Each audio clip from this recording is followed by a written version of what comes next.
Magandang umaga sa bawat isa at sa ating lesson for this morning ay bawat isa ay meron na bang lesson, the great teaching of holy living. At sige po, tayong lahat ay tatayo o kung kayo ay nakatayo na, basahin muna natin ang mga talata. Una, Genesis 1:26-27. Ready, go. And God said, let us make man in our image, after our likeness, and let them have dominion over the fish of the sea, and over the fowl of the air, and over the cattle, and over all the earth, and over every creeping thing that creepeth upon the earth. So God created man in his own image. In the image of God created he him, male and female created he them. And then another verses o mga ilang mga talata pa sa 1 Peter chapter 1 verses 3-7. Ready, read. Blessed be the God and Father of our Lord Jesus Christ, which according to his abundant mercy hath begotten us again unto a lively hope by the resurrection of Jesus Christ from the dead, to an inheritance incorruptible and undefiled, and that fadeth not away, reserved in heaven for you, who are kept by the power of God through faith unto salvation, ready to be revealed in the last time, wherein ye greatly rejoice, though now for a season, if need be, ye are in heaviness through manifold temptations, that the trial of your faith, being much more precious than of gold that perisheth, though it be tried with fire, might be found unto praise and honor and glory at the appearing of Jesus Christ. Our life, sabi diyan, ang buhay natin, though it be tried with fire, might be found unto praise and honor and glory at the appearing of Jesus Christ. Sandali tayo manalangin. Dakilang Diyos na makapangyarihan sa lahat, maraming salamat sa pribilehiyong ito, bagamat ito ay isang recorded lesson. Aking dalangin, O Diyos, ang iyong mga anak ngayong umagang ito, pagpalain mo po ang bawat isa at sa kanilang pakikinig, kausapin niyo po sila.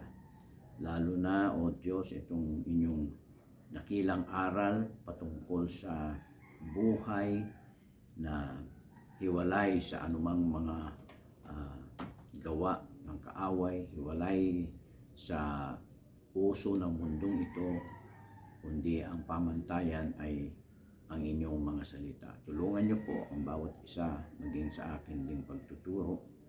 Unahan niyo ako, bigyan ng wisdom, karunungan, kapangyarihan kailangan para ituro ito ng maliwanag ayon po sa inyong nais mangyari ngayong umagang ito. Pangunahan mo po ang bawat isa, sapagkat ito po, O Diyos, ang aking dalangin sa pangalan po ng aming Panginoon at tagapagligtas na si Kristo Jesus. Amen. By the way, I'm recording this dahil ako ngayong umaga ay magsasalita sa anniversary church, 12th church anniversary ng Bible Baptist Temple, Dasmariñas, Cavite, under Pastor Edmond de la Cruz. Please continue to pray ang tagumpay ng anniversary. At maging ngayong umaga, magpipreach sa inyo ay si Brother Gideon. Dalangin ko at dalangin ng bawat isa that God will give him the power to preach thy word. At mamayang hapon, sa mga adults na nandito, I encourage you na makasama doon sa San Joaquin upang kanilang marinig ang ating side patungkol sa ating niloloan na 1.4 million. At ito ay idinudulog natin sa Panginoon na tayo'y sa Diyos magpapasakop ano man ang naisin niya. We pray na ito'y maaprubahan ng Diyos sa pamagitan ng mga magdidesisyon ay hipuin ng Panginoon ang kanilang mga puso. Okay, dito tayo sa ating lesson. Last week, we are done with the great teaching of soul winning. We learned that soul winning does not only give benefit to the believing sinner, but also to the witnessing soul winner. Believing sinner, but also to the witnessing soul winner. So may the lesson challenge us to win more souls for Christ. This time, we are going to study another great teaching, the great teaching of holy living. Here are imperative statements that will be the foundation of our study today. Unang-una, God is the source of all holiness. Patungkol sa kabanalan, ang Diyos ang unang-una at siya ang pinanggagalingan nito. Our God is a holy God. Holiness is without doubt the greatest or most exalted attributes of God. Katangian o karakter ng Diyos. Attribute of God. May mga attributes ang God na non-transferable. Pero ito, holiness ay pwede ang bawat isa ay maging banal din. So, holiness means to be perfectly pure / clean.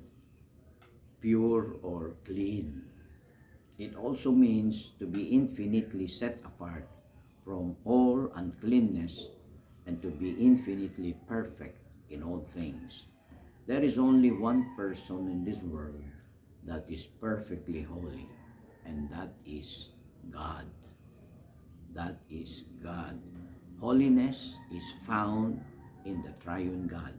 So unang-una, John 17:11, sabay-sabay natin basahin, ready, read. And now I am no more in the world, but these are in the world, and I come to thee, Holy Father, keep through thine own name those whom thou hast given me, that they may be one as we are. So God the Father is called Holy Father. Sa Acts 3:14, sabay-sabay uli natin basahin, ready, read. But ye denied the Holy One and the just, and desired a murderer to be granted unto you. Sabi doon, the Holy One. God the Son is called the Holy One. Ephesians chapter 4 verse 30, ready, read. And grieve not the Holy Spirit of God, whereby ye are sealed unto the day of redemption. The Holy Spirit is called the Holy Spirit. Since man is created by God, man is also holy. Man in his original state is holy. Ibig sabihin original state, yung hindi pa nagkakasala. The Bible says man is holy. Sa Genesis 1:26, and God said, let us make man in our image after our likeness. So image and likeness here do not denote physical similarity with God, but rather similarity to His nature. Similarity to His nature. Ephesians 4:24, sabay-sabay natin basahin ito, ready, read. And that ye put on the new man, which after God is created in righteousness and true holiness. So man's holiness was removed when he fell to sin. Ang tao ay nagkasala, naalis ito. Sa Genesis chapter 3, man fell into sin. Sabi sa Genesis 3:7, ready, read. And the eyes of them both were opened, and they knew that they were naked, and they sewed fig leaves together and made themselves aprons. Nakedness here denotes Adam and Eve's uncleanness and their unholiness before God. Adam and Eve's uncleanness and their unholiness before God. In Genesis 3:20, and Adam called his wife's name Eve because she was the mother of all living. All human beings, because they came from one couple, Adam and Eve, have a sinful seed, buto, sinful seed in them. Sa Job 14:4, who can bring a clean thing out of an unclean? Not one. Psalms 51:5, behold, I was shapen in iniquity, and in sin did my mother conceive me. So sa lesson natin ngayong umaga, ang pinaka-objective natin dito sa lesson, unang-una, to understand the only way for a sinner to be once again holy before God. Papaano mabalik o maging banal ulit. To challenge believers to live a holy life. Hamunin ang bawat mananampalataya na mamuhay na may kabanalan. To teach how to develop holiness in oneself. Ibig sabihin, pwedeng ma-develop.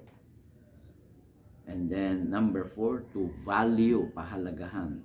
To value the importance of the church and the Word of God in the life of every believer. In the life of every believer. So ngayong umaga, tingnan natin ang ilang mga bagay dito. Unang-una, number 1, holiness is restored through remission. Ano ibig sabihin nito? Holiness is restored through remission. We learn that man lost his holiness upon sinning. The Bible compared sinners to, anong sabi una? A sick person, may sakit na tao, a sick person. Isaiah 1:6, basahin natin all together. Ready, read. From the sole of the foot even unto the head, there is no soundness in it, but wounds and bruises and putrefying sores. They have not been closed, neither bound up, neither mollified with ointment. And then, not only a sick person, but a filthy person. Marumi, filthy. Psalm 69:2, I sink in deep mire where there is no standing. I am come into deep waters where the floods overflow me. So we are a sinner wallowing in sin. Regardless of how religious, good, or kind a person is, apart from the salvation offered by the Lord Jesus, he will forever be considered as unholy. So saan mag-umpisa? Maliban ang isang tao ay maligtas o tanggapin ang kaligtasan na iniaalok ng Diyos na walang bayad. Holiness can only be achieved God's way, sa paraan lang ng Diyos. Ito ay manunumbalik, magiging banal ulit ang tao. Jesus Christ took our infirmities and our sinfulness in Him. Ang tawag dyan ay imputation. He paid it at the cross of Calvary. Ang tawag doon ay propitiation. And whosoever will come to Him as His Lord and personal Savior will then be absolved from all punishment. Ang tawag naman doon ay justification and forgiven from all sins. And that is remission. Forgiven from all sins. Nangyari yan doon sa krus ng Kalbaryo. That is the only time a sinner becomes clean, holy before God. Kailan? sa sandaling siya'y mapatawad sa lahat ng kanyang mga kasalanan. At yan ay nangyari nung ikaw at ako tumawag sa Panginoon, nagsisi, tinalikuran ng maling gawain, tinanggap ang ginawa ng Panginoon sa krus ng Kalbaryo, tinanggap ang Panginoon sa kanyang puso. Doon natin naranasan ang kapatawaran, and at the same time, tayo ay hindi lang napatawad kung hindi naumpisahan ulit na maging holy o malinis. Holiness is restored to a person only upon trusting Christ as his Savior. Sa sandaling siya'y magtiwala sa Panginoong Jesus. So, sabi ng Matthew 26:28, "For this is my blood of the New Testament, which is shed for many for the remission of sins." Sabi naman ng Colossians 1:22, sabay-sabay natin basahin, ready read, "In the body of his flesh through death to present you holy and unblameable and unreprovable in his sight." So there is no holiness apart from the salvation offered by Jesus Christ. So doon lang nagkakaroon ng kabanalan ang isang tao sa sandaling siya'y maligtas. So, meron isang illustration dito, babasahin ko na lang sa inyo. 80 years in windowless cell, Agnes de Rocher was the only daughter of one of the wealthiest merchants in Paris. She was admired of her beauty and virtue. When her father died in 1403, she became the sole heir of her father's wealth. But surprisingly, she decided to live in recluse. She decided to live in a small few feet square cell beside the wall of the Church of Saint Opportune. On October 5, 1403, she entered her final abode. After a celebrated pontifical mass, the Bishop of Paris, together with her friends and relatives, bid her their farewell. The cell was then sealed tightly, saving a small opening for food and for her to be able to hear the Mass. She was 18 when she entered the cell and remained there for 80 years. Alas, for mistaken holiness. Akala niya yun yung paraan para ang isang tao maging banal. Praise God, we are made holy by the offering of the body of Jesus Christ. But let us be sure if we are really saved. Sapagkat kung hindi ka talaga ligtas, hindi ka pa banal sa harap ng Diyos. God is offering a great warning to validate our salvation. Kaya kailangan tiyakin natin na tayo nga talaga ay ligtas. Are we truly holy before Him? Revelation 22:11, basahin natin ang sabayan. Ready, read. "He that is unjust, let him be unjust still. And he which is filthy, let him be filthy still. And he that is righteous, let him be righteous still. And he that is holy, let him be holy still." So nakita natin, number 1, holiness is restored through remission. Number 2, holiness is revealed through righteousness. Holiness, as earlier defined, is perfect purity. A believing sinner, by position, is made holy before God. Sa kanyang kalagayan, siya ay banal sa harap ng Diyos.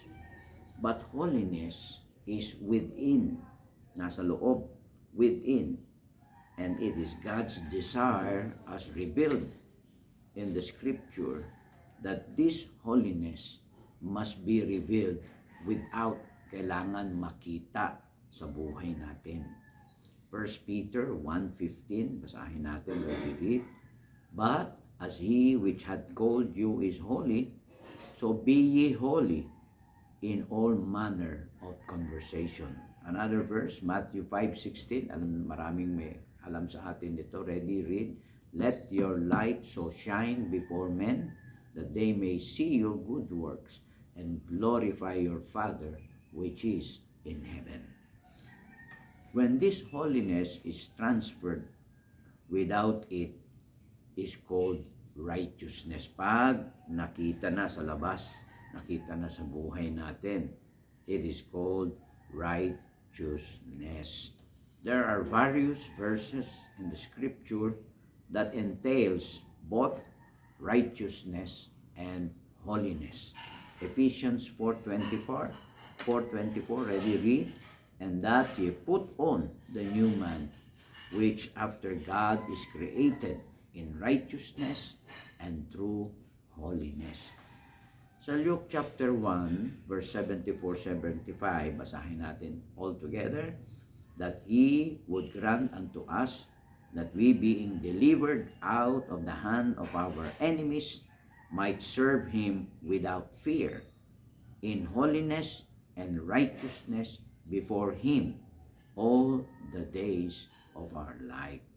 So, dun sa first epistle ni Peter, he wrote to the saints that were under persecution, and he encouraged them to live holy still, na kahit inuusig ay mamuhay pa rin na may kabanalan at hindi nagko-compromise sa paligid. Sabi sa 1 Peter 1:15, nabasa na natin to kanina, "But as he which had called you is holy, so be ye holy in all manner of conversation." So let us learn how the early Christians displayed their holiness by their righteousness. Doon sa verse 7, they live in steadfastness. They live in steadfastness. Despite the persecutions that they suffered, they still persisted and continued in the faith. So, letter B naman, verses 14 and 15, they live in separation. They live in separation. They separated themselves from all that is unclean and vile before God. There are things and even people that are offending to God that we must avoid. Leviticus 11:44, unclean thing. Diyan tayo dapat umiwas o to avoid. This may refer to things in our home that are not pleasing before God. May mga bagay ba sa loob ng tahanan o sa iyong pangangatawan that does not please God? This may include rock music, tapes. Panahon pa nito, may tapes pa noon. Hindi yung iba sa inyo siguro, hindi nyo na naabutan to. Vile videos, lewd reading materials, immodest apparel, at iba pa. Doon sa Leviticus 20:26 naman, unclean persons. This refers to people who we know will not influence us right. This include the unbelievers and the wrong crowd. Dapat yan ay ma-identify na natin. Yung iba sa atin alam na natin pero nakikihalubilo pa rin tayo. Pwede tayong sumama pero hindi tayo dapat makisama. So, letter A, they live in steadfastness. Letter B, they live in separation. Letter C, sa 1 Peter 2:5, they live in service. Namuhay sa paglilingkod. The only service that will be honored by God is the service of His children.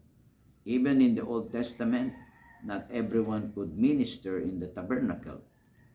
Only the seed of Aaron, before they ministered, they first must be washed in the laver, dressed in holy garments, anointed with oil, and then must offer a sin offering.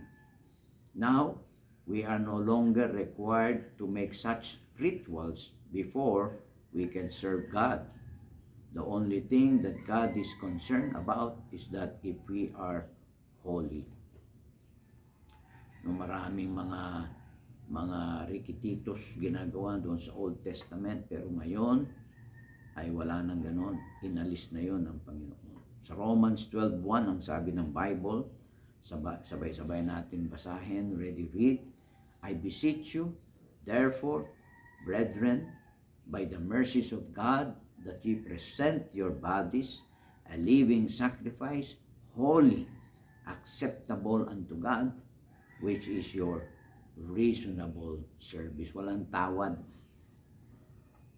Reasonable na nga yun eh. Wala nang tawad. It is a shame thing for us if the ones doing the service of the Lord are the unbelievers. We are the ones given the privilege of God to serve Him.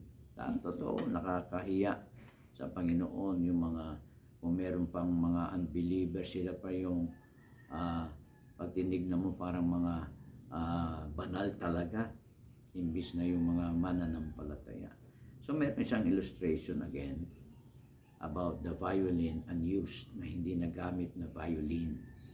The great violinist Niccolo Paganini willed his marvelous violin to Genoa, the city of his birth, but only on condition that the instrument never be played upon. It was an unfortunate condition, for it is a peculiarity of wood that as long as it is used and handled, it shows little wear. Kung ito ay ginagamit, hindi talaga luluma. As soon as it is discarded, it begins to decay. Dinisplay na lang, hindi na ginagamit. The exquisite mellow-toned violin has become worm-eaten in its beautiful case.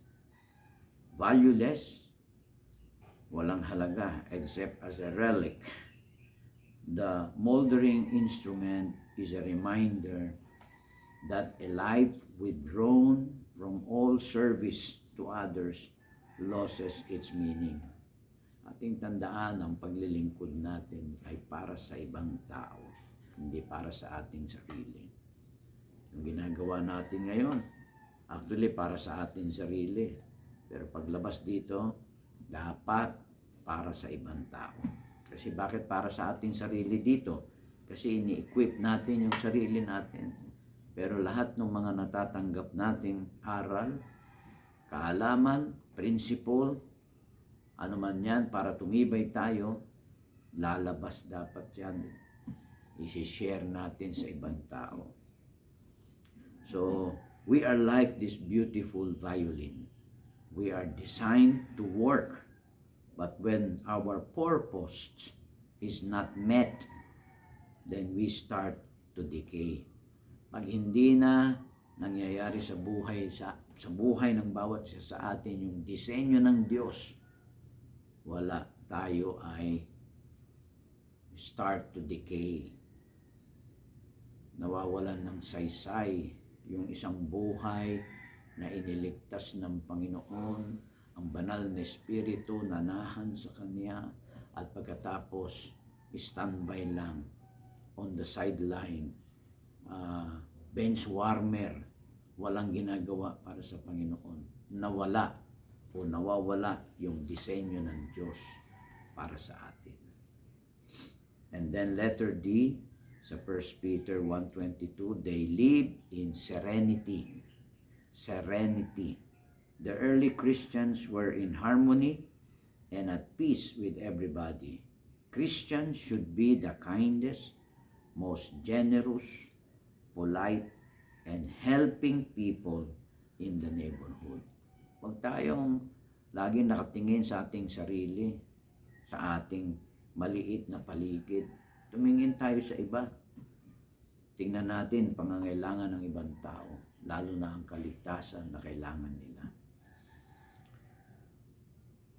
Colossians 3:12, sabay-sabay natin basahin, ready, read. Put on therefore as the elect of God, holy and beloved, bowels of mercies, kindness, humbleness of mind, meekness, long-suffering. One of the greatest problems that we Christians must be honest about is that we are so accustomed in doing wrong that it is hard for us to do good. Napakadaling gumawa ng mali, no? Napakadaling mapariwara, pero ang hirap mamuhay ng tama. One preacher gave the secret. Ito ang sabi niya, for righteousness to become a habit, it must be first forced. Ipilit natin dapat. Ipilit natin sa buhay natin. Later, after it is forced, it will sink in. Papasok din yan. Kakapwersa maging banal, papasok din yan. And become holiness. When holiness is developed, then righteousness becomes a habit. So sa umpisa, hindi madali, mahirap. Pero tuloy-tuloy mo lang, maging matuwid sa harap ng Diyos, makabanalan, mamuhay ng tama, sumusunod sa Panginoon, sumusunod sa pamantayan ng Diyos, hindi naaakay ng kaaway, hindi sumusunod sa mga uso ng sanlibutan. Pagdating ng araw, that becomes a habit. Sabi sa Romans 6:19, I speak after the manner of men because of the infirmity of your flesh. For as ye have yielded your members, servants to uncleanness, and to iniquity, even so now yield your members, servants to righteousness and to holiness. So nakita natin, yung una natin point, holiness is restored through remission. Number 2, holiness is revealed to righteousness. And then number 3, holiness is reinforced through His revealed word. So, kailangan natin salita ng Diyos. In position, sa kalagayan, we are holy before God, but perfect holiness can never be attained here. Hindi natin ma-attain yan dito sa mundong ito. Our corrupt nature is still intact and we are still bound to sin. As we journey in our Christian life, our life should be made conformable more and more unto the Lord Jesus Christ. Paano yon mangyari? Dito, salita ng Diyos. Ephesians 4:13, ready, read. Till we all come in the unity of the faith and of the knowledge of the Son of God, unto a perfect man, unto the measure of the stature of the fullness of Christ. Paano yun? Stay in this book. Give time to this book. Basahin natin, meditate natin, pag-aralan natin, sapagkat nandito yan sa salita ng Diyos. God is always eager to work in us, to make us cleaner and holier before Him. This can only be done if we will continue to read and to study our Bible and will come to church to hear preaching. Amen?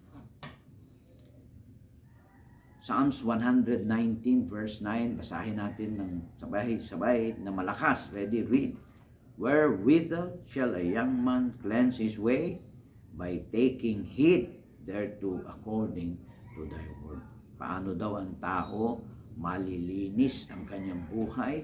Sa kanyang pagsunod sa salita ng Diyos. 2 Timothy 3:16, 17, basahin natin ng malakas. Ready, read. All scripture is given by inspiration of God and is profitable for doctrine, for reproof, for correction, for instruction in righteousness, that the man of God may be perfect, truly furnished unto all good works. So, the Word of God is the means by which the Spirit works within. So, paano kikilos ang banal na Espiritu kung ikaw ay ligtas na, nananahan na ang banal na Espiritu sa buhay mo? Paano to kikilos? Ang salita ng Diyos is the means. Kasi ito yung ginagamit ng Holy Spirit, ini-apply sa buhay natin. So if we want to be better Christians, then we must continue to read our Bible, go to church, and pray. Amen? Amen? So sa ating conclusion, now we learn Christ's teaching about holy living. God is the source of all holiness. Since man is created by God, he is also holy. His holiness was removed when he fell to sin. How was holiness restored through man? Through the remission of sins that is in Christ Jesus. How can we reveal our holiness? Through our righteousness. How can we reinforce our holiness? Through His revealed Word. Another illustration dito, babasahin ko tungkol kay General William Booth. William Booth is the founder of the Salvation Army. It is a group of Christians organized to help the soldiers of war. Its members were called officers, and William Booth was called their general. General Booth's battle cry was, "Go for souls and go for the worst." Night after night, he preached the gospel. Not only did he attract followers, but also he attracted enemies. The Salvation Army was pelted with hot coals, sprayed with tar and burning sulfur, beat, stoned, and even kicked to death in the street. General William Booth will come home at night being beaten, blooded, and bruised after being attacked for preaching in the slums of England. When their enemies rendered them evil, the Salvation Army just bid them, "God bless you." During one of his Midland tours, General William Booth and his company were spitted on their faces, but the general said, "Don't rub it off. It's a medal." Many years after, the Salvation Army was holding an international convention, and their founder, General William Booth, was invited to attend. He could no longer attend because of his physical weakness, but he cabled his convention message to them. It was one word: others. Others. Others. Yung ibang tao, ibig sabihin. We Christians should not only be holy within, but our holiness should also be manifested without. So let us practice holy living to please our holy God. Magandang umaga sa bawat isa. Sa mga adults, magkita-kita tayo mamaya doon sa Bible Baptist Temple San Joaquin. Agahan nyo ang tanghalian upang at least 12 or 12:15 nagbabiyahe na kayo papunta doon sa San Joaquin. Sa mga young people, bago kayong mag-practice ng choir, mag-soul winning muna. Ikot kayo dito. Mag-soul winning muna bago mag-practice ng choir. Parang walang saysay yung umaawit tayo sa Panginoon. Wala naman tayo nakakausap na kaluluwa. Makipag-usap muna tayo sa mga kaluluwa dyan sa labas bago tayo mag-practice sa choir at para ma-inspired tayo sa ating pagpapractice. Okay, sige po, tayo manalangin.